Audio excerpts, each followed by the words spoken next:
Welcome to Metrics That Matter. We will learn how to make sense of your fundraising data to make better decisions and raise more money with less effort. Brought to you by fundraisingreportcard.com, the simple and free analytics and reporting tool for nonprofit pros. Now measuring is easier than ever with fundraisingreportcard.com.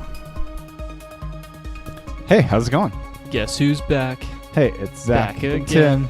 We're back This to... is bad. That was cringeworthy. We're going to start this again.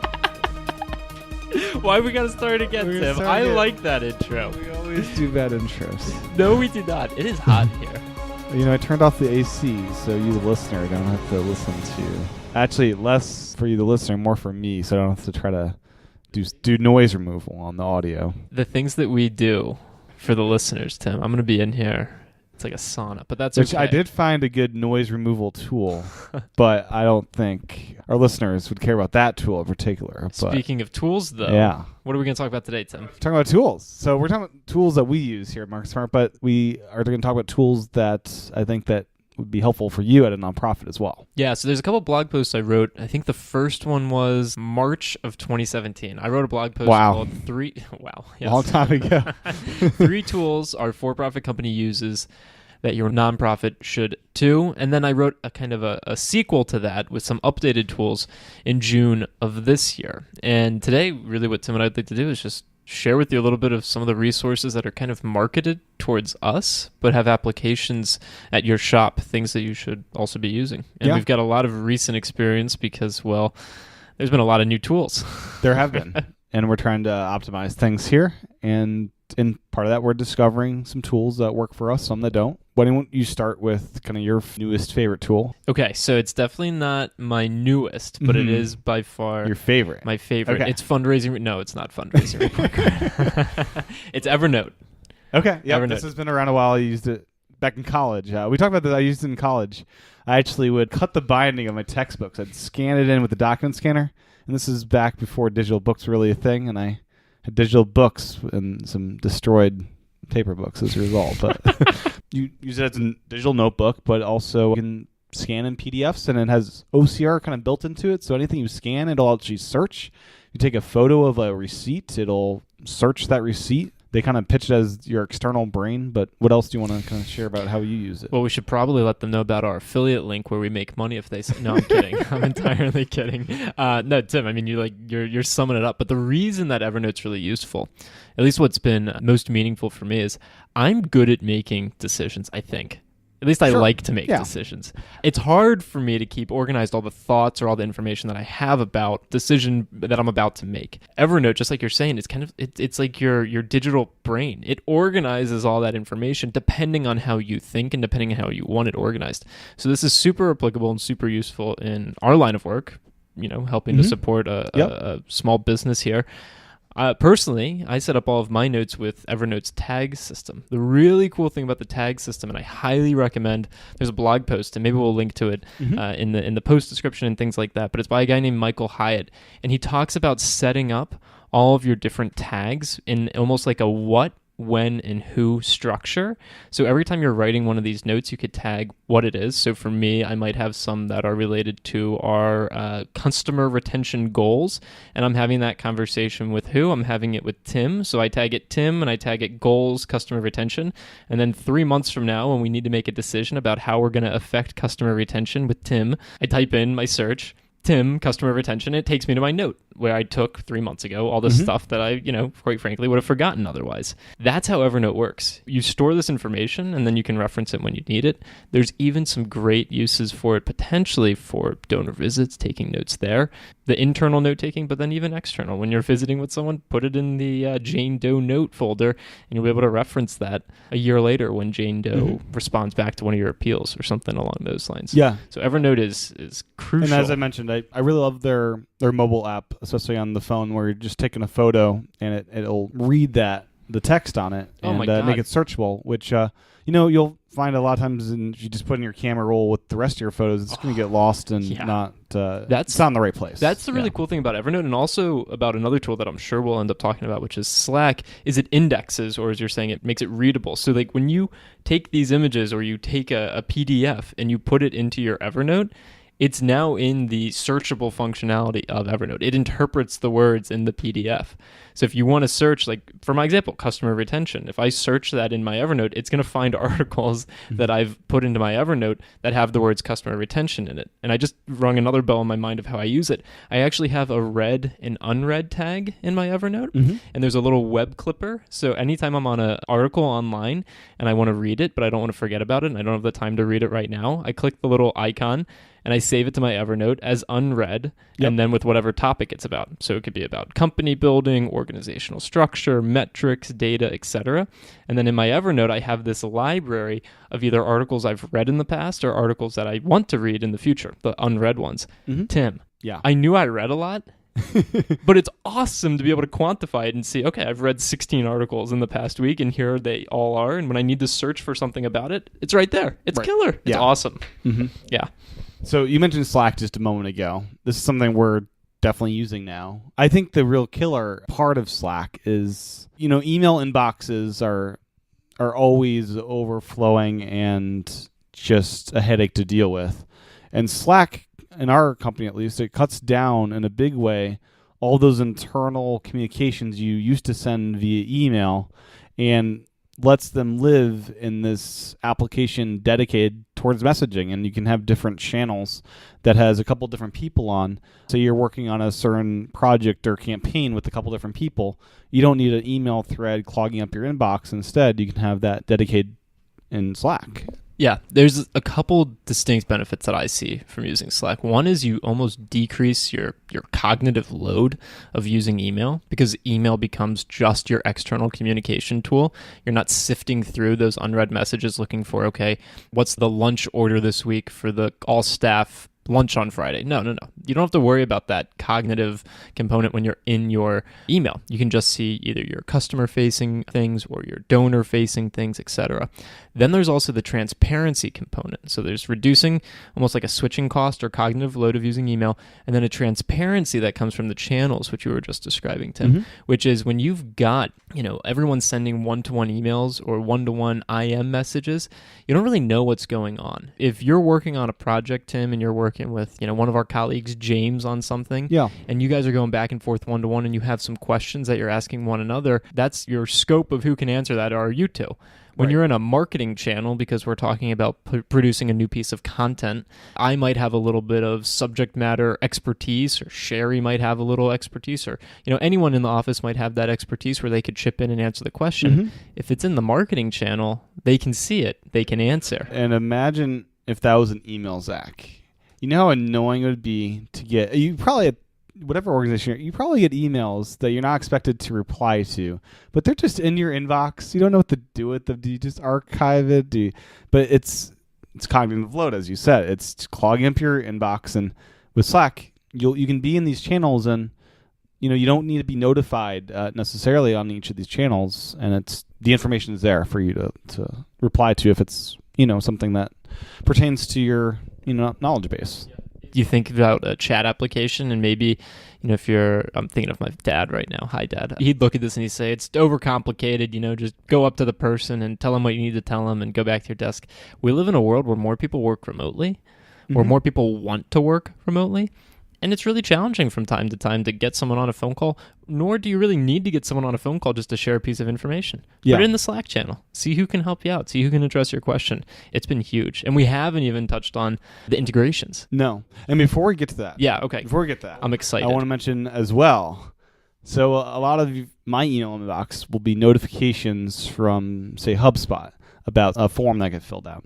That is something that you can actually integrate with Slack to cut down, once again, on your inbox getting filled up with notifications, and instead having a better tool for the job. Yeah, you're so right. Yeah. So integrations, what else? They're everywhere. I guess that's what happens when you're a Silicon Valley company that has hundreds of software engineers and I think like $1 billion in cash that they've raised over the past few years. You can just build out integrations with everything, and they're awesome.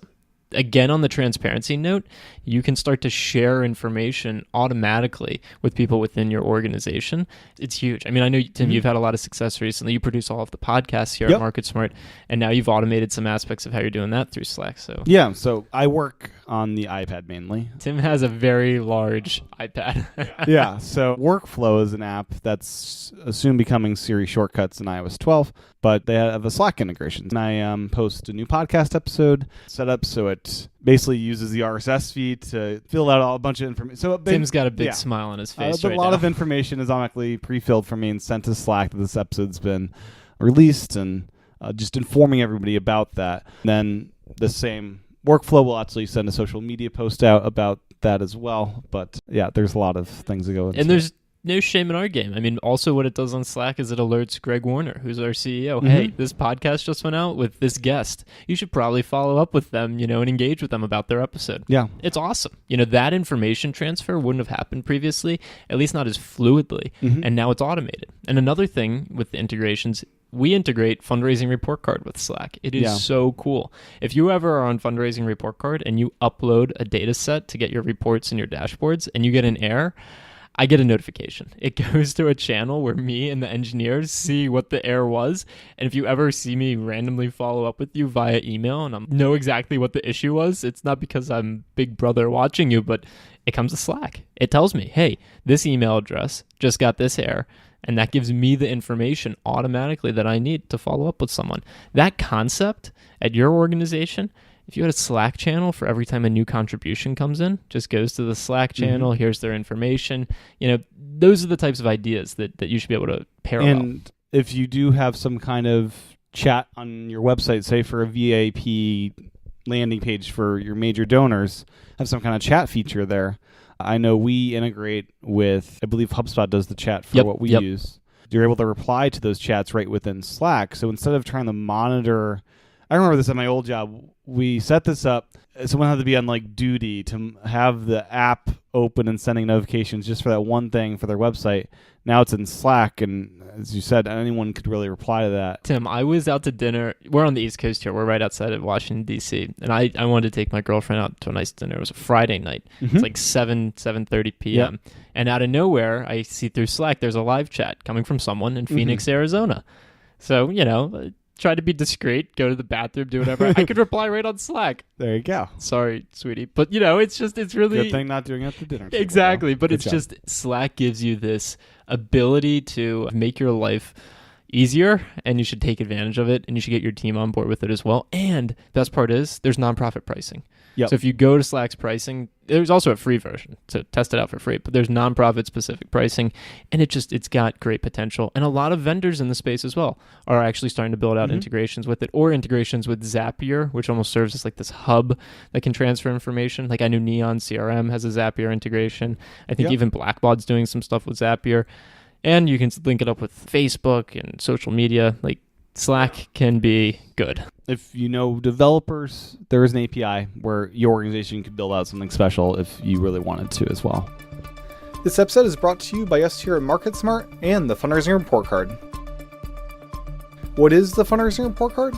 Well, it's a free service offered at fundraisingreportcard.com that enhances your fundraising efforts with easy-to-use analytics and charts. Get your proposals approved faster by using these beautiful and elegant charts created automatically with fundraisingreportcard.com.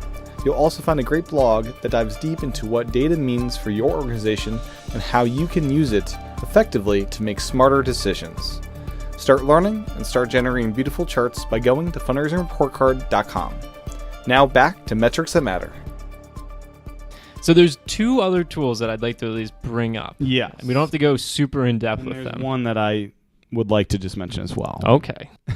I don't need to go super in depth on mine, but I think we should at least make people aware of them. Yep. One is Trello.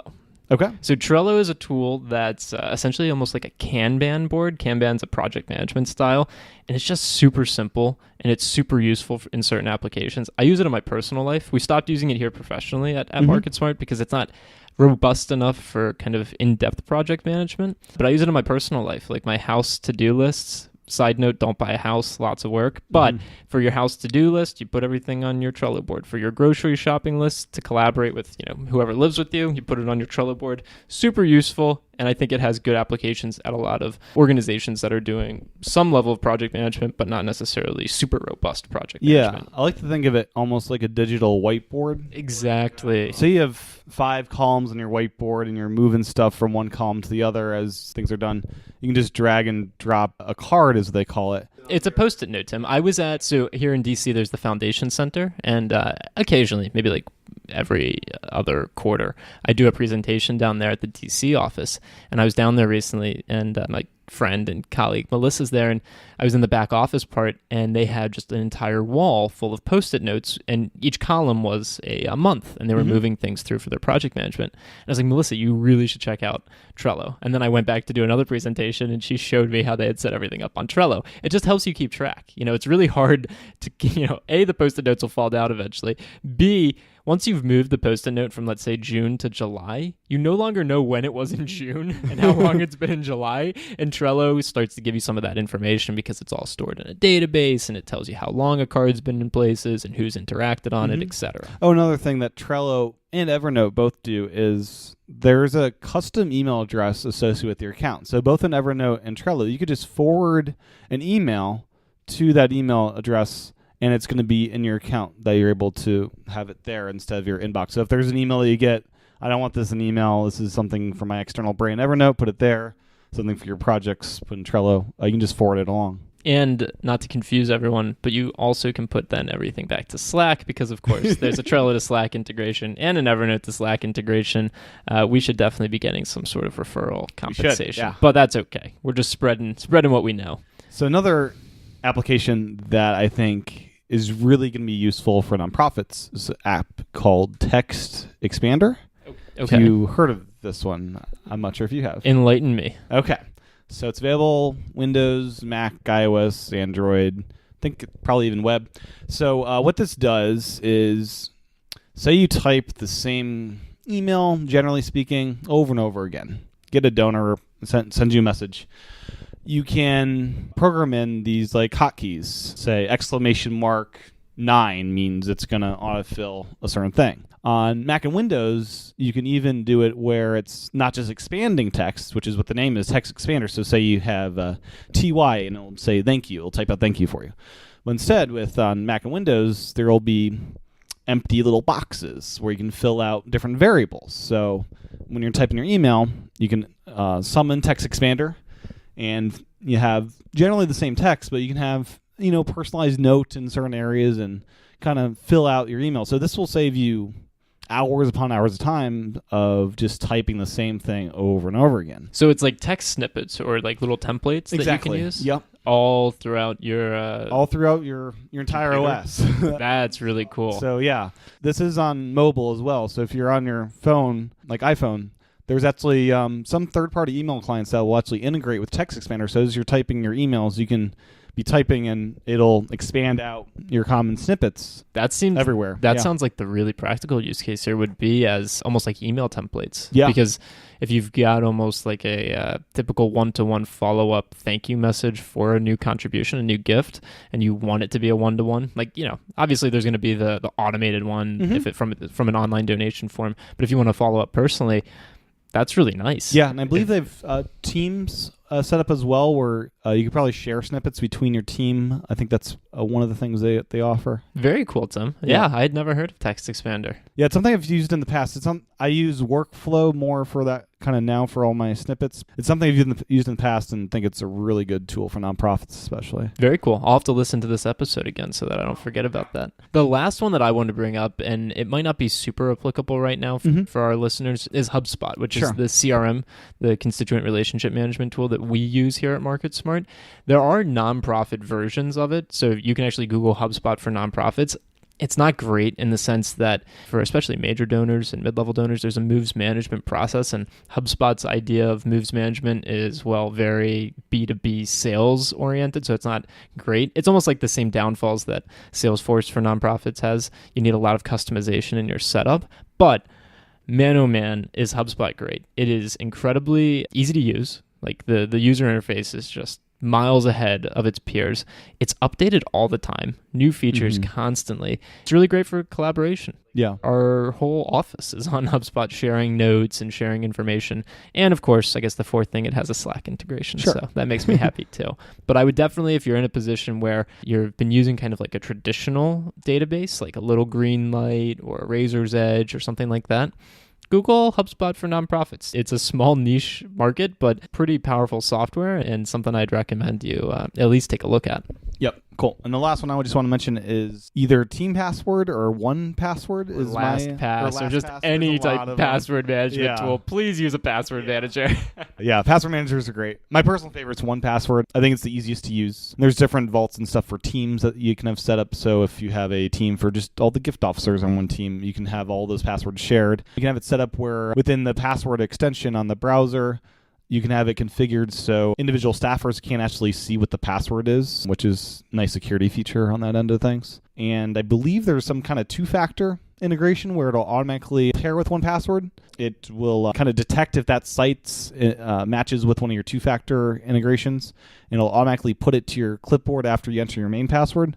So it's got some cool things. So yeah, password managers in general, 1Password's a good one. Yeah, and again, these are all, at least primarily, resources that are marketed towards us. It is the challenging component of being in your shoes is that the resources that you're marketed to are, very niche specific, nonprofit specific, but these more broadly effective resources exist too.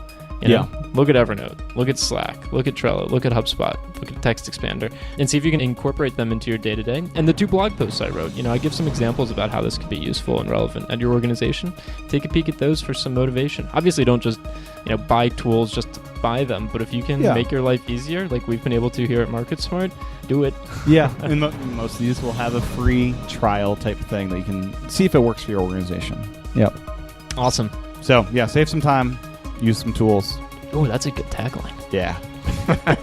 See you next week. Bye.